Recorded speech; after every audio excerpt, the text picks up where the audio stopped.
The narcissistic Democrats are all about power, i.e., the type of power that controls others in a system where laws and regulations apply to us commoners, but not to the political class. As evidence, let's offer up Obama's Affordable Care Act, which was sold to Congress by Speaker of the House, Nancy Pelosi, with the now infamous, reckless and irresponsible phrase, "We have to pass it to see what's in it." For a perspective on that, one only needs to understand it was a law seeking to surreptitiously impose socialized medicine on America, i.e., a second-class medical system the socialists had wanted for years, which would apply to everybody across the board, with the exception of members of Congress, and it helped Obama double the national debt. We have to wonder what happens to the national debt if Democrat socialist Ocasio-Cortez gets her Medicare for all and universal basic income plans passed. Let's also point out here that Vladimir Lenin considered government-run health care as the keystone to the establishment of a socialist state.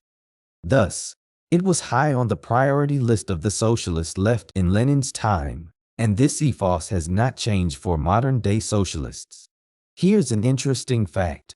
When politicians like Pelosi and Obama push the establishment of socialized medicine and, if Lenin was right, and America becomes a socialist state, that's not something the idiots in Congress can exempt themselves from, and they will have put themselves into a noose by their own design. Speaking of the Affordable Care Act, President Barack Obama lied repeatedly through an artificial, well-practiced smile and forced accent when he told America, "If you like your doctor, you can keep your doctor. if you like your plan, you can keep your plan," and that turned out to be a big fat lie. Maybe I should have said it was disingenuous. British citizens always complain about their National Health Service, in which it often takes months to get in to see a doctor. By then, they laugh. You are either dead or cured by then and no longer in need of a doctor. Canadians have the same problem with their government-run healthcare system, and those who can do so sometimes come to the U.S. to seek medical care. The same thing happens in Finland, where people live with socialized medicine. The Finns sometimes go into Russia for treatments, since Russia is no longer entirely on a government-run healthcare system. In Vietnam's socialized system, a citizen who gets sick can go to a doctor and they will prescribe one antibiotic pill. One pill. If the infection doesn't go away, the patient can make another appointment and go get another pill, but only one at a time.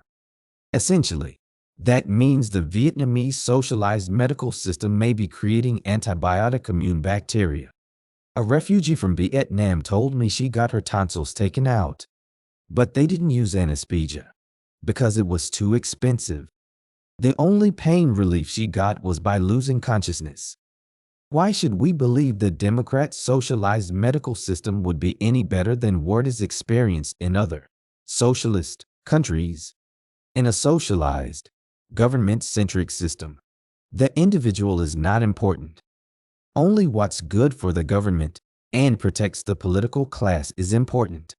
Socialism is not a government of the people, by the people and for the people. It's a government of the elite, by the elite and for the elite, where, if you dare to criticize the government, you can go to prison. Bottom line, though, is if socialized medicine was all that great a plan, then why did the members of our Congress who essentially forced it on we the people exempt themselves from it? They apparently are willing to impose an inferior system of health care onto the American people. But it wasn't good enough for them and their families. Let's point out, though, not a single Republican voted for Obama's socialized medicine plan. It was a debacle in which the proposed law consisted of thousands of pages of rules and regulations that were presented to congressional members who, by design, had insufficient time to read before voting. Congress is replete with educated people, among which are plenty of law school graduates.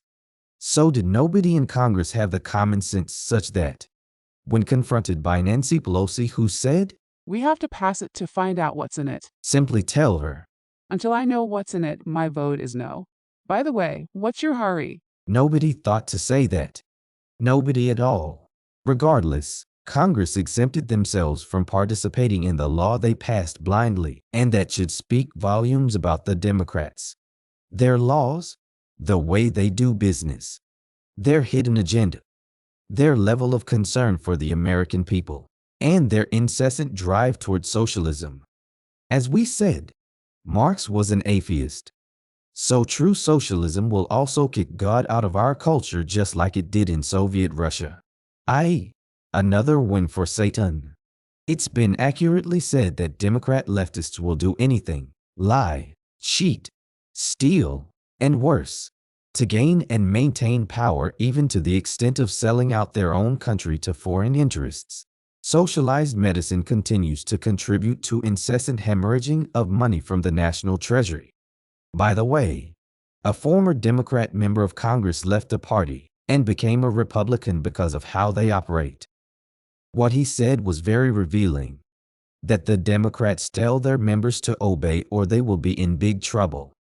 Isn't that what they decry as bullying? In 1949, the book 1984 by George Orwell described a government that controlled the lives of its citizens from morning until night. There was no part of the citizen's life that the government did not control. Thus, there is an uncomfortable connection between the fictional book and mask mandates, COVID lockdowns, vaccine demands, travel restrictions, school closures, etc. Most people who read 1984 thought that Orwell was simply writing about a communist government, but he was an insider in the quest for a one-world rule which would be a communist government on steroids. And here we are so many decades later, and one of our major political parties is pushing socialism like it's the answer to all questions and the most magical solution to all problems. You have to wonder why. No longer is America the shining city on the hill. Democrats and other activists are making socialism the beacon for all.